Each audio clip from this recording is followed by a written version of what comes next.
Hi, I'm CK. In this video, I'm going to give you every single tip, trick, and setting that I know to get you a functioning hi-hat within a drum library. Now, there's obviously a few things that I'm going to cover here because the spectrum is pretty wide of all the things that we need to put on our checklist to make sure are done or are corrected before we actually hop into a drum library, which are making sure your driver on your computer is up to date, making sure your module is up to date, adjusting settings within your particular module, and then how to appropriately sync up your drum kit with a drum library inside your DAW. This is going to be a little bit lengthier of a video, but I do promise you that every step along the way is going to be vital for you to have successful hi-hats in your drum library. If this is your first time viewing this video, I would suggest that you watch it in its entirety and follow along with all the steps. If you're a returning viewer just needing to refresh your memory on a certain topic, please use the chapter guidelines below. Are you sick and tired of these frustrating hi-hats not working?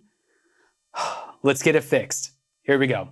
The very first step that we want to do is update the driver on our computer that is connecting to our eKit. I understand that we're going to be on a variety of eKits and modules here. So for my instance, what I did was go to Google and type in Roland TD27 module driver update. And then the very first link that populated was to Roland's driver update page. And I'm assuming whichever eKit and module you're using, it should do the same. Now I could see here that there is a variety of driver updates available. So we want to make sure that we download and install the correct driver for the current OS that we're working on about this Mac and see that I am on Sequoia 15.5, which is right here.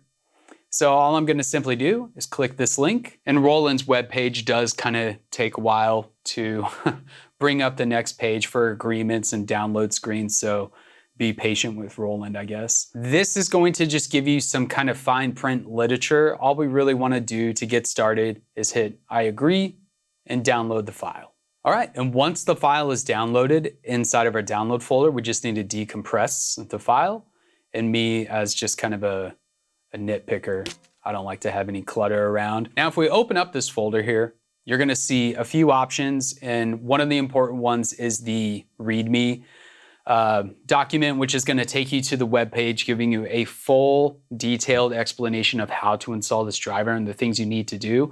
The most important thing to make sure that you do when you are installing the driver, do not have anything connected to your computer via USB cable. So that officially means module can be on or off, it doesn't matter, because it's not going to be connected to the computer. I will say it again, do not have your module connected to the computer for this driver update. That's very important.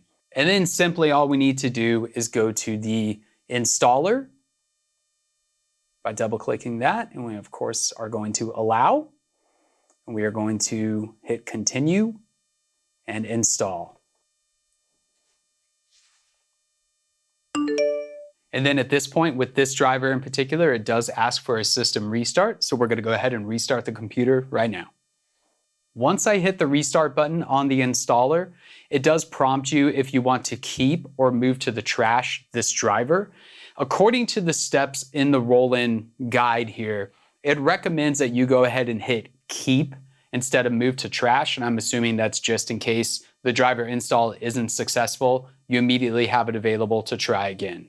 Okay, that did seem to take a long time. So if you're sitting with a black screen for a little bit, don't hesitate. I think that's all part of the normal process. And here we are, we're back up. All right, so the reboot seems to have been successful. There were no warning prompts or issues found with the install of this. So now I'm officially going to reconnect the module via USB to the computer, like so.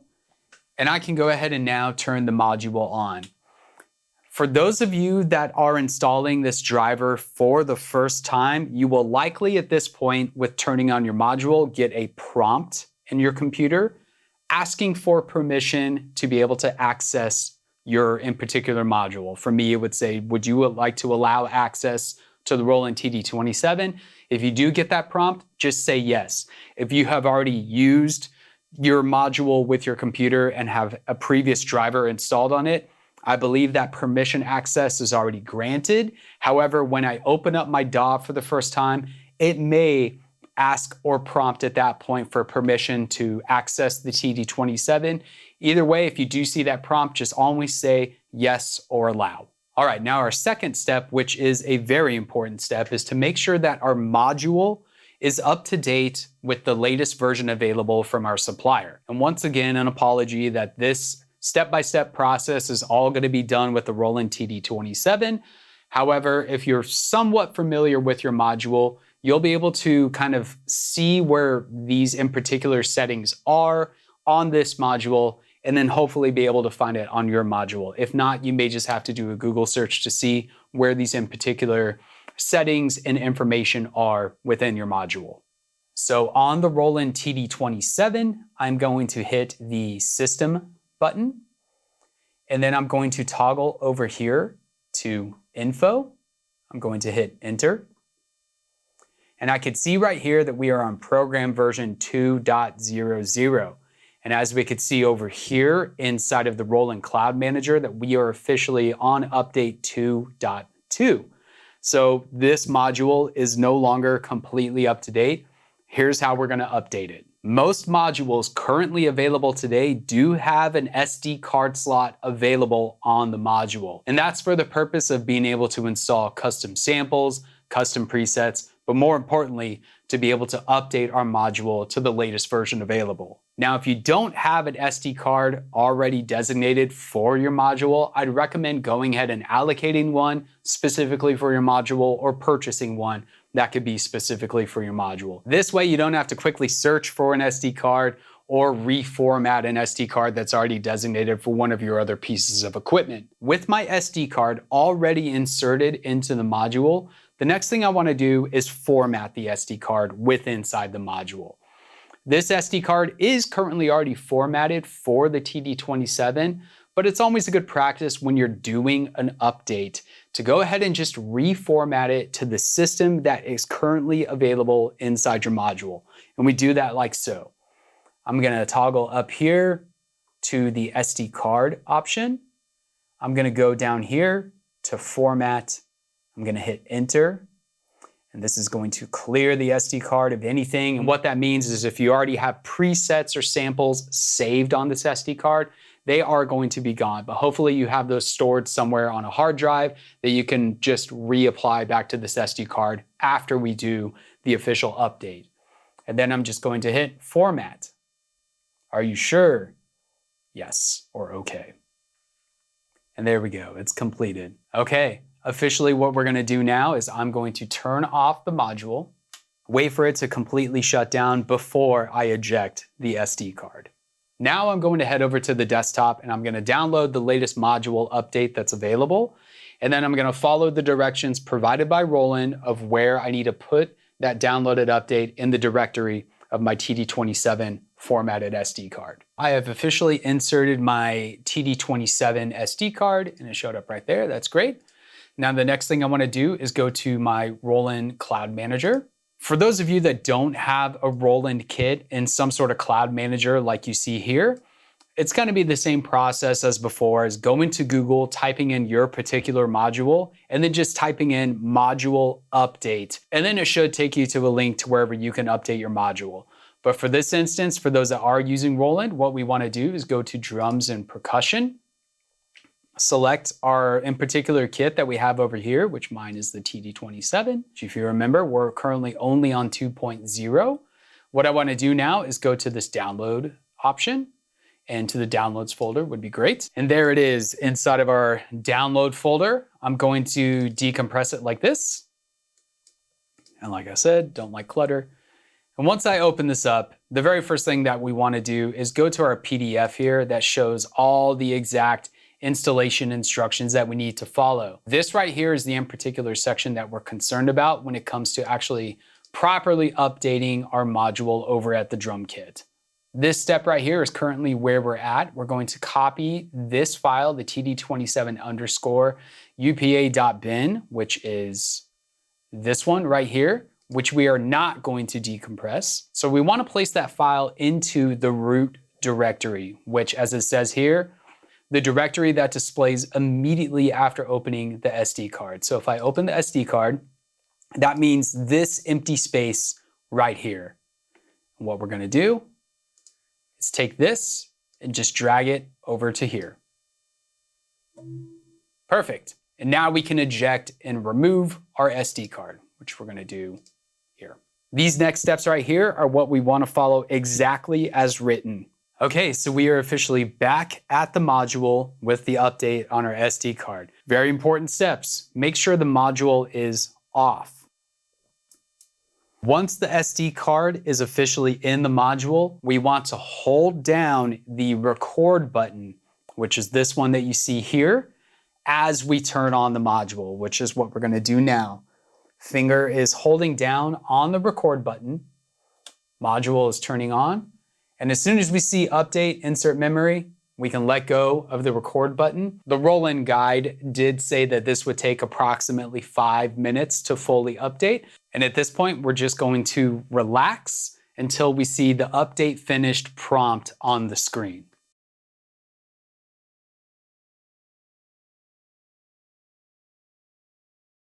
Okay, great. There it is, update finished. Now follow these next steps to complete the update all the way. We are going to turn off the module. We are going to eject the SD card. And don't worry, we'll be able to put it back into the module after the update is completed, so that way it just stays with our module. Now I'm going to turn back on the module. Some of you are going to receive this prompt right here. And the reason that I'm not seeing this prompt is because I'm already on version 2. If you're currently upgrading from a previous version than 2, so 1.7 or whatever it might be, you are now going to see this prompt and these steps to execute the update officially. Press the F5 button or whichever button coordinates exactly with this factory reset button on the screen. This prompt will show up for a factory reset. You're going to toggle over to the OK button and then press Enter. Factory reset completed. TD27 version 2.0 is ready. However, in this case, you're going to see 2.2. We did not get the prompt to do a full factory reset, but I will show you that if we go to System, Info, we can now see that we're updated to program version 2.2 instead of 2.00. And so now the driver and the module are completely up to date. And the next steps are now going to be checking and modifying settings in the module regarding the hi-hat. And if you want to now, you can power off your module. And once that's shut down, you could take your SD card, reinsert it back into the module, and you could turn your module back on. Obviously, we're not holding any prompts to tell it to do any sort of updating. And now that SD card can just chill inside your module, and it's always here ready for our next future updates when they come along. Okay, we are on to step 3, which is modifying and just double checking settings within the module regarding the hi-hats to make sure that they are set up appropriately for you to be able to start using this hi-hat well with any drum library that you pull up. I've got my notes here that we're just going to go through one section at a time, and this is the order that I would suggest that you do this in as well. This first step really isn't so much a step as it is a guideline.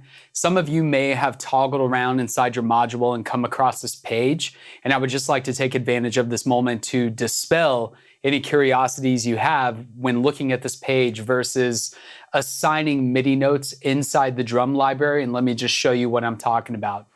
In this module, if I was to go to Kit Edit of this current kit that's up, the first thing that shows up is going to be some effects chains that make the kit sound good. I'm going to hit this button right here, F5, to go to Other. You'll see a lot of options in regard to editing your kit, but you're going to see Kit MIDI as an option. So let's click on that.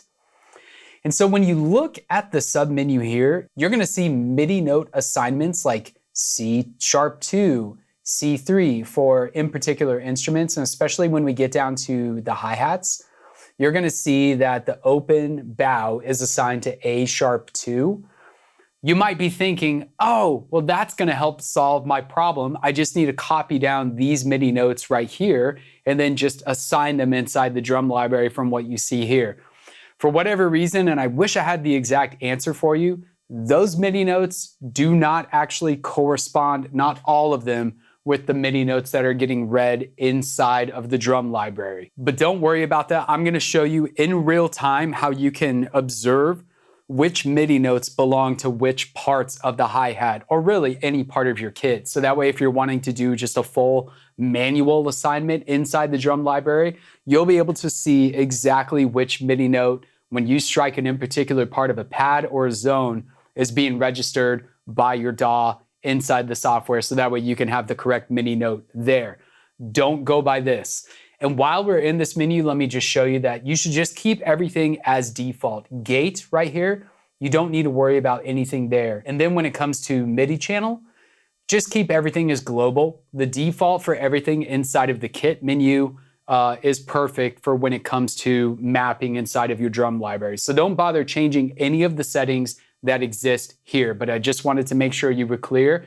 Because you see MIDI notes there, don't go off of that for assigning your triggers inside your drum library. And when we get to that section of the video, I'll show you exactly how you can monitor which MIDI notes belong to which pad. So now if we exit back out to our main menu, now we're officially going to hit the System button.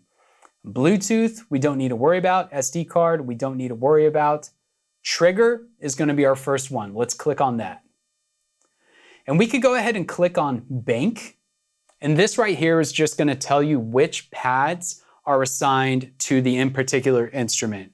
So K stands for kick, which we have the KD10. Now, if I just hit any of these pads, you can see that it will automatically activate whichever trigger is being activated. And then you could just confirm, really we're focused on the hi-hats, so we'll hit the hi-hats. And I do have the VH14Ds here. If you don't see your particular hi-hat showing up here, you'll be able to twist the dial and toggle to the exact hi-hat that you're actually playing with. And if you don't change that setting here, don't fret. We're gonna have a lot of other options within other menus to make sure that we have officially the correct hi-hat that we physically have is assigned with inside the module. And to just show you real quick, for example, since these are the VH14Ds, the digital hi-hats, if I twist the dial, nothing's changing. But if I went over to like Tom 1 PDX, you can see that it changes here. So when you're using a digital thing like the PDX 14DS, the snare drum, I'm incapable of changing that. If it's just a regular tom or pad, you'll be able to change it here. If it is one of the digital instruments like these hats, this ride, or this snare, you cannot change it in this submenu. It just knows, and it's there, and that's good. Now we're going to exit out of this, and we're going to go to our digital pads. This is where you could change things up. I obviously don't recommend that you do. You could change this digital snare drum, instead of it being the snare, you could change it to a tom if you wanted to, but obviously just keep these at their default. It's just important that if you are working with a digital hi-hat like the VH14Ds, just confirm that this does say hi-hat. All right, now we can exit out of that. Now we're gonna toggle over to the parameters menu. And here, same thing as before. If I just hit different pads, we can see that the different pad reading is triggering here. So if I hit the ride symbol, now you can see that the 18-inch digital ride just popped up. We want to make sure we're working with the hi-hats.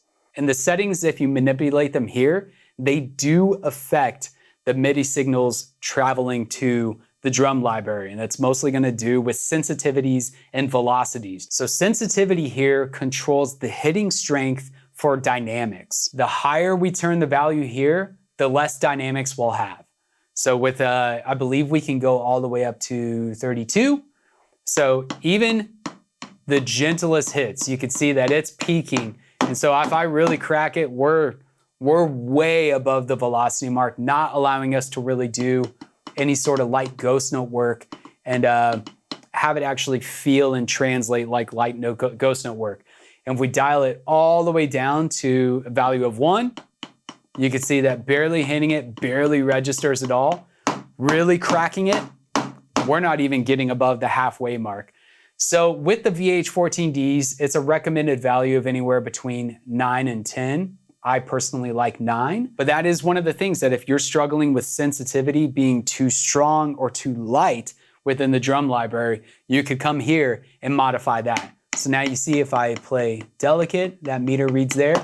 If I really crack, now that to me is an appropriate spread. Rim gain is nothing that you have to worry about in regard to the hi-hats. Now the threshold is similar to sensitivity, except this is now affecting how hard you actually have to hit to trigger a sound. And you can see this value goes all the way up to 31 and then all the way down to 0. Now for these hi-hats in particular, I find that a threshold value of 3 works pretty well because it picks up the sensitivity pretty easily, which is good for someone who wants to do light hi-hat work.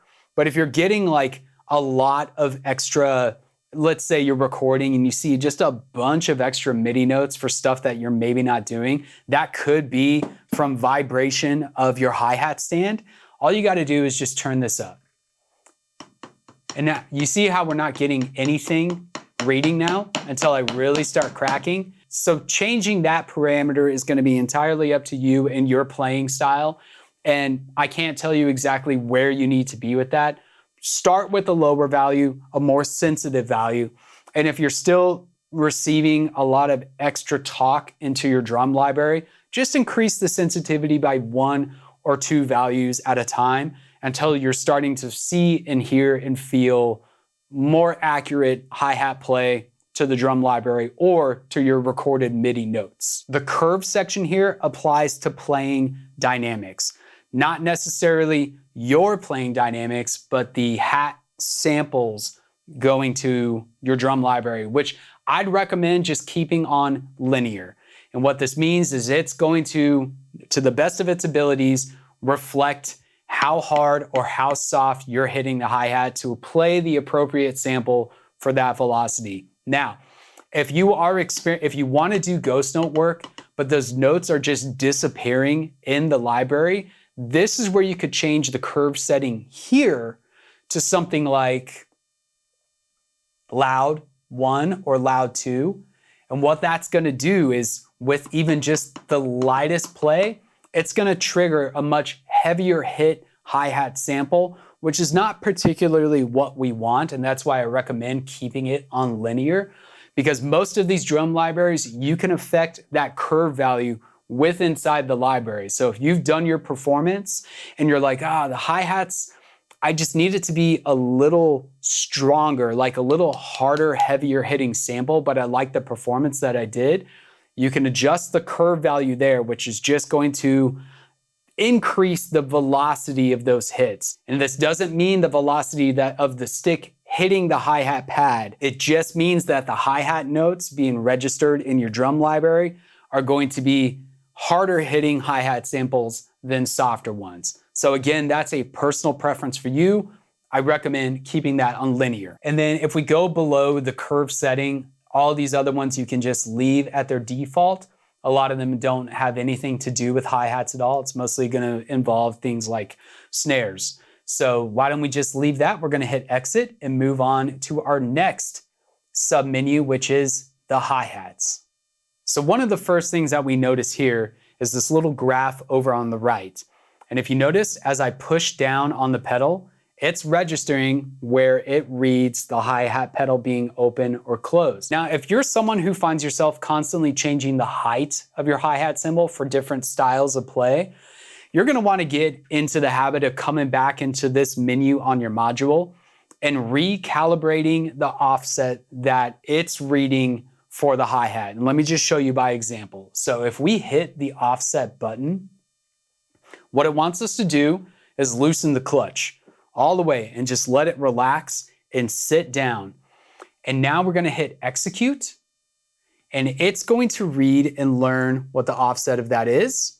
And there we go. So it says that the offset is set to a value of -28. And now I could just come back up here and set this approximately to where I like my hi-hat to be open and closed. It's registering that it is fully open If I push hard, it's going all the way down. Those two little offset carets that you see on the graph right there resemble where the hi-hat is registered at its official closed state. And then as I start to give pressure harder down, it's registering that too. So that absolutely translates to any drum library. And you want to make sure that that is reading correctly here first before it's going to the drum library when we're doing things like learning the CC within the drum library. Very important. And this is a huge important thing for those of you that are on roll-in hi-hats like the VH10s or the VH11s. You're gonna see this option on the screen available. Now, if you see this CC Max option available in your module with your hi-hats, it's likely gonna be defaulted at 90. If you can, toggle this to 127, not 90, which in this case really just means fully press closed hats equals 0. Fully open is 127. Now, if your module does not give you the option to change it from a 90 to 127, you can try experimenting with this. And that is going to this offset option here and just toggling this dial here. And now you see that that open hat read meter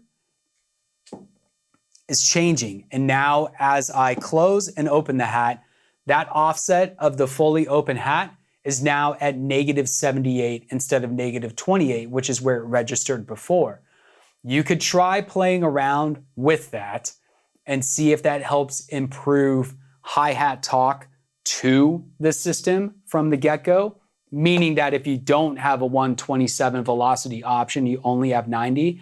I'd recommend playing with that dial first before you get super frustrated with the drum library. Now that offset is coming directly from the module itself instead of the drum library, which may help your performance. Across the board, it's a great idea to get in the habit of regularly recalibrating the offset of the hi-hats inside the module. Now, for those of you on other e-kit brands and modules, you might have to look up if it's called something different when you're calibrating the offset, but I guarantee you that that option exists inside of all of your modules. So it's very important to get the drum library talking to your module correctly, establish, calibrate that offset. Very, very important. And then for these other settings that are available within the trigger hi-hat menu, the only other one you may want to worry about is the pressure sensitivity. I find the default value of 3 to work very well with drum libraries, but that's another area of this submenu that you can play around with to try to get the hats talking better between your physical kit and the drum library.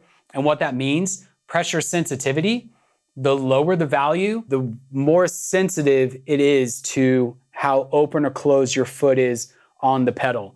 The higher the value, it's just looking for pretty staunch stops from closed to open. So those of you that are on lower tier hi-hats and maybe you only have a 90 velocity value that you can assign, try increasing the sensitivity up to either 4 or 5 or whatever values you may have. Try increasing that sensitivity here to see if that helps register open and closed footwork inside the drum library. But for me right now with these VH14Ds, I'm going to just keep it at a value of 3. All right, now if we exit out completely out of the trigger menu, but if you guys are curious too, if you have a side snare like I do attached to your hi-hat, this crosstalk section is where you'll be able to dial in hitting your side snare and not affecting the hats actually receiving any sort of trigger signal. But that I'll have to say for another video, and I'm sure there's other people out there that have gone over that. And monitoring, we don't have to worry about. Let's go back out to our main menu. We don't have to worry about outputs. We don't have to worry about USB audio. The next section we want to go to is MIDI. And it's just very, very important. The only thing that we really need to worry about in this menu is the transmission and receiving switch is turned to on.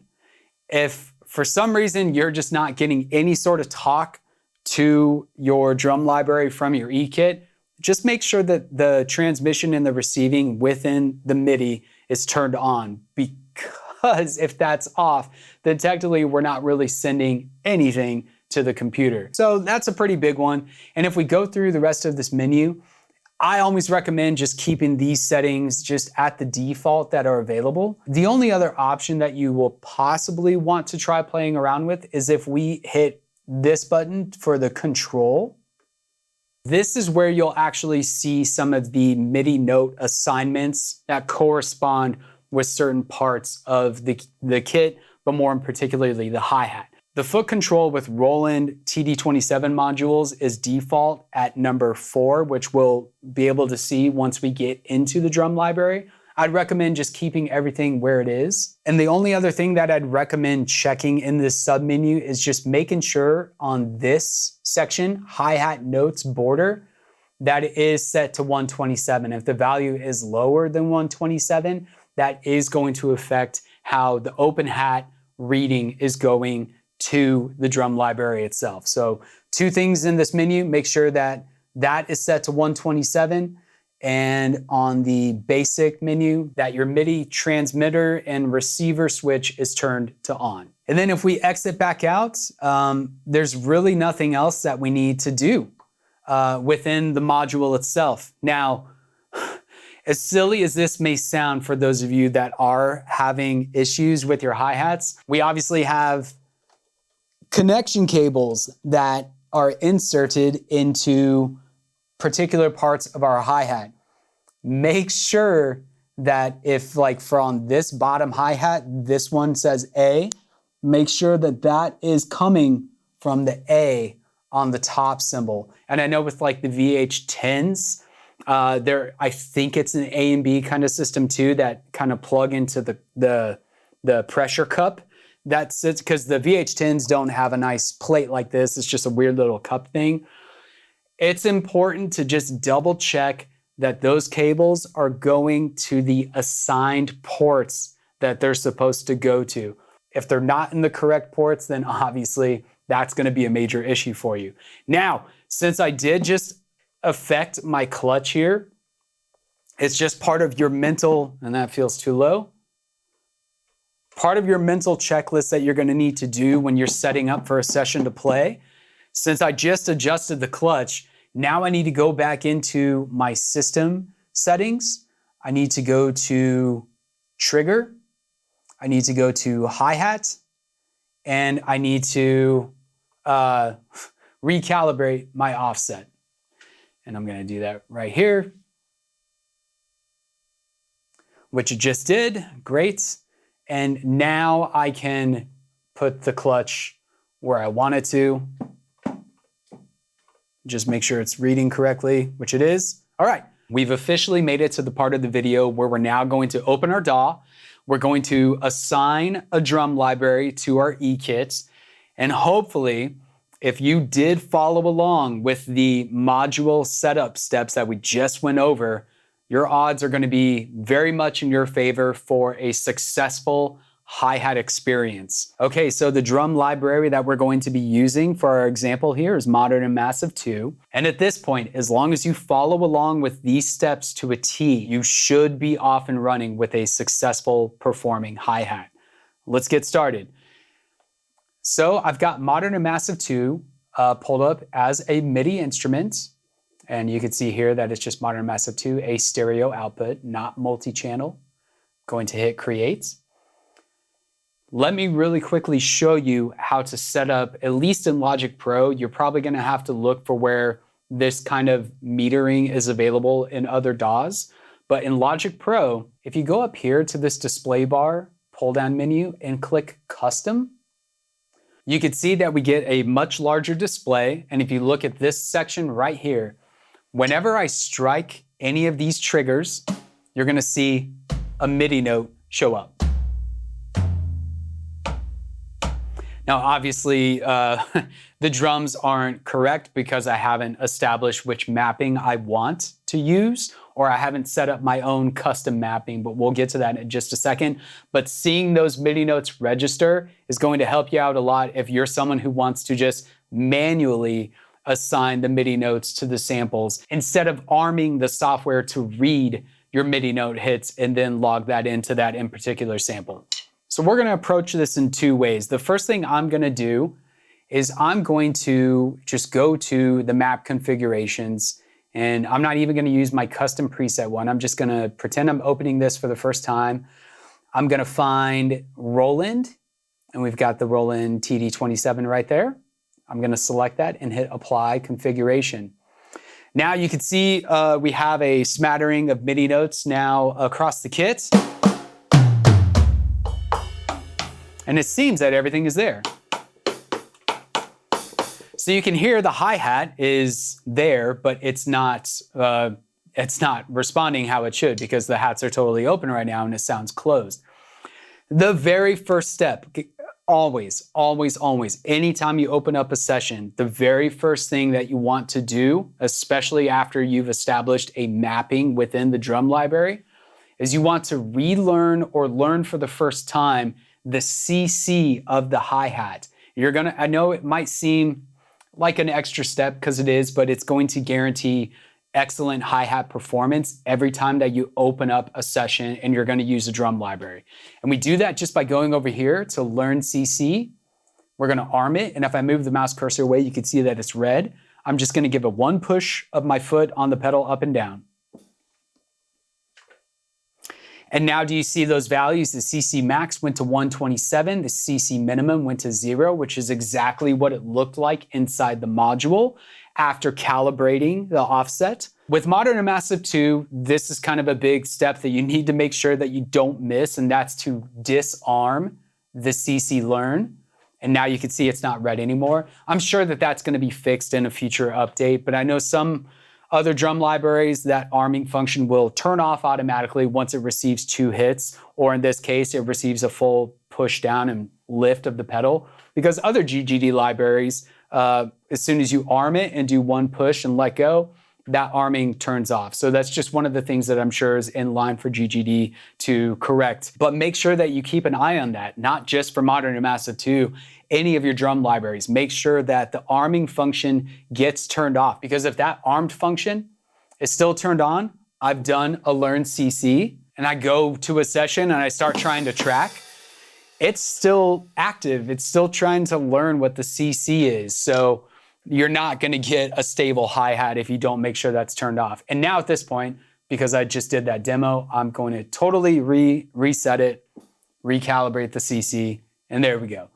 Now I have a 0 to 127 value. Now if you take a listen, my hats are open, but it's playing backwards, it's playing closed. And that's why this invert CC button is right here. So we just want to toggle that on. And now, got a nice working closed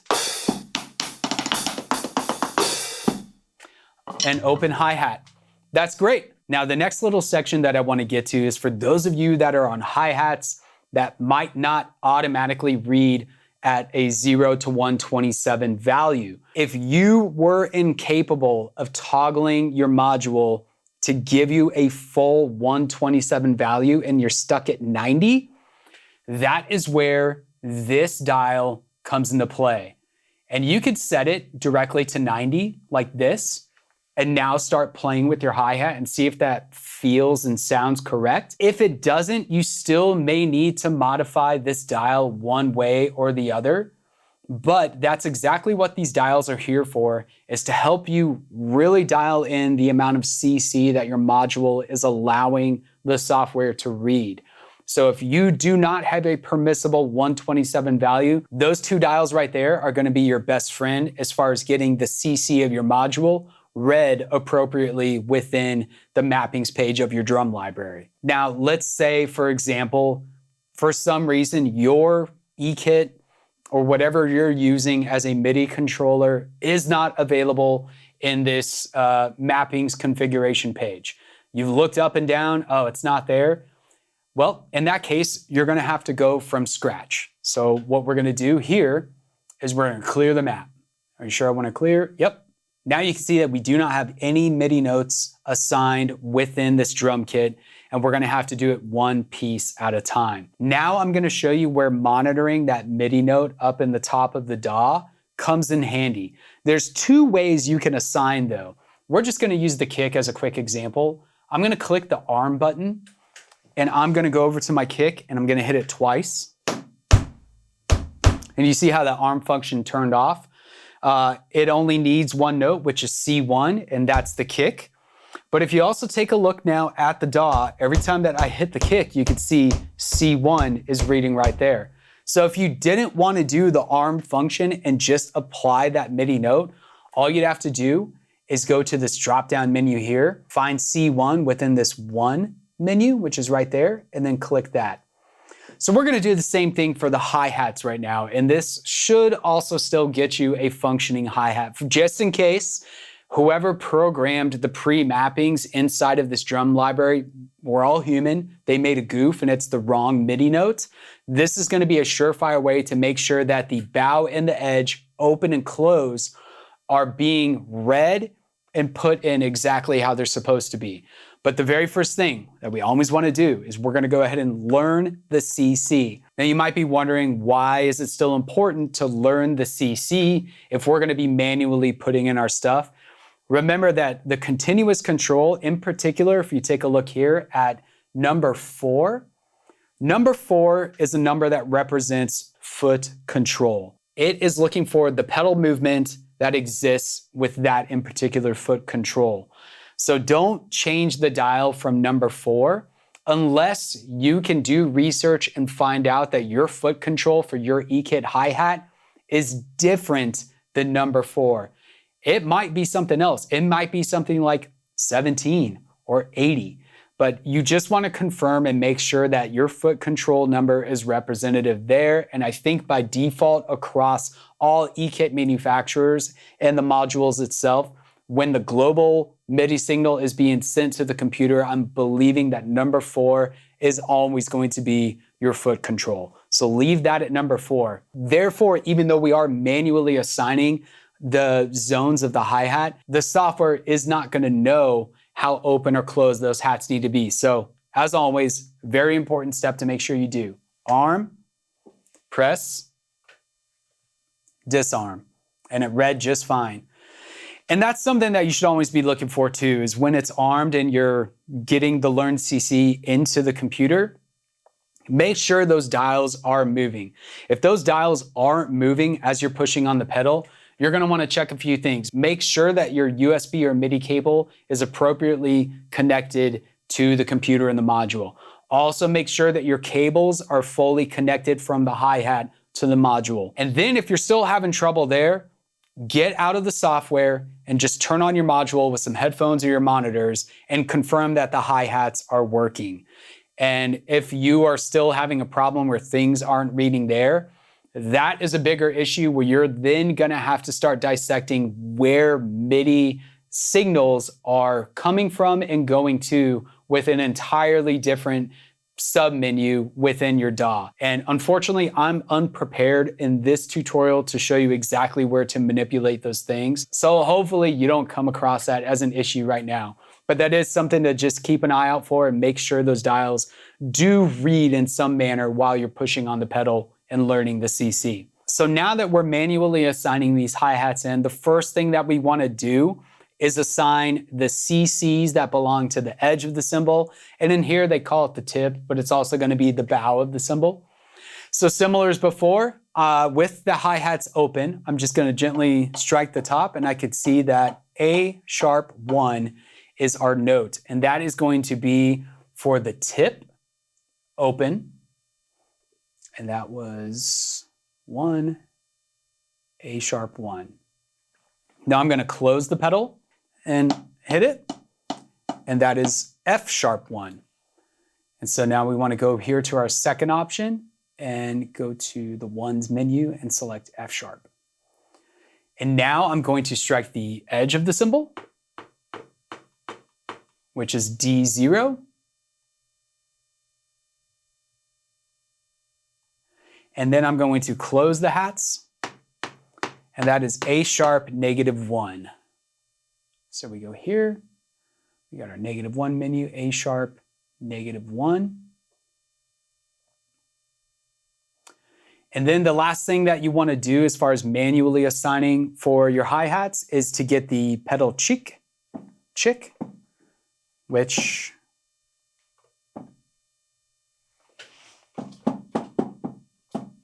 as you can see, is I know for a fact it's G sharp 1, but we're having a hard time getting that to show up as a MIDI note.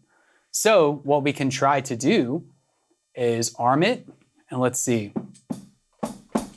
And there it is. So I guess that right there was kind of a good example of some trial and error, because G1 or G sharp 1 wasn't reading with every push, and it's still not. So you see that 4? That's that controller right there. So it's just saying the foot is moving. But when I did arm the pedal cheek, I've always called it something else, but I guess that's not appropriate. So when I did arm the pedal cheek and push, it did recognize that MIDI note, and as you can hear, it's registering now. So, and it looks like our invert is already turned on, which is good. So open. And since I have one ear off, I couldn't really hear too well. And as it was discussed in a previous video, also important to note, since we are talking about hi-hat, let me slap this down real quick. Getting clean accents and clean open and close comes down a lot to you as the E-kit player, because this isn't an acoustic kit. We all know that. So we have to be really precise with our open and close of the foot. So if I wanted to do something like, now you hear there were a couple bleeds in there, that's me as the player. Because if I just barely push down,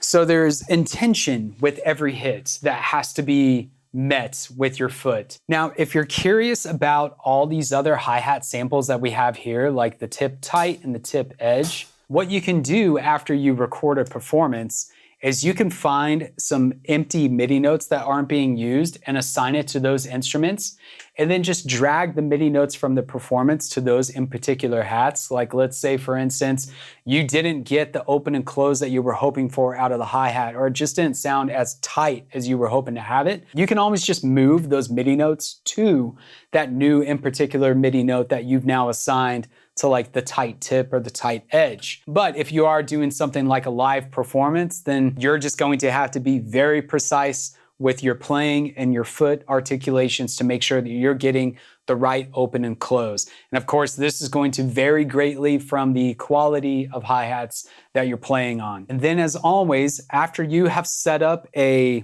configuration or a template of your kit, it's always really important to go ahead and save that. And the way that you do that is you go over here to Map Configurations, and you hit Save Configuration, and we'll just call this hi-hat demo, and save configuration. Then let's say I was to open up another instance of Modern, let's pretend this is like a different day. I've just come down and I'm ready for another session, and I open up Modern and Massive 2. What you want to do is then go back to the mappings page, map configuration, and there we go. Hi-hat demo, apply configuration. And then remember, learn CC, push, let go, disarm. And now your hats should be